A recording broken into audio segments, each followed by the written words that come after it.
Hi, this micro lecture is on impulse and momentum.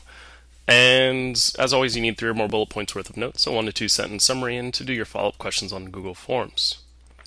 Alright, so we've talked before, or possibly we've talked before, about the idea of impulse. And it's the idea that a force is applied for a period of time, and this is what we call an impulse. So if you attach a fire extinguisher to a wagon and you let it go, then it kind of works as a rocket in this case, and so it applies an impulse to the wagon and a rider in this scenario.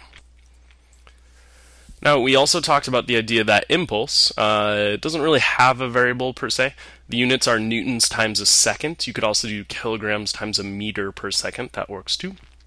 And the way we calculate it is force times time equals mass times change in velocity. Well, if you remember, mass times change in velocity, that looks very much like momentum, where it's just mass times velocity.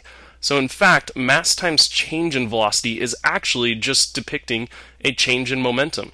So force times time in this case will equal your change in momentum, which leads us to another definition for impulse, which is definition number 2, and that is that an impulse is a change in momentum.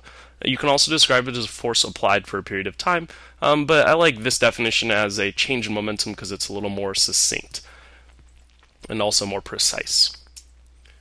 So that leads us to kind of a final variation of this, which is you can do force times time equals mass times change in velocity, and that all equals change in momentum. This all assumes that we've got an object with a constant mass. You can actually switch it around so that the mass is changing rather than the velocity if you want, but that'll be done in IB physics and isn't done in the conceptual physics level.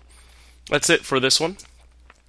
3 or more bullet points worth of notes, so 1 to 2 sentence summary, and your follow-up questions on Google Forms.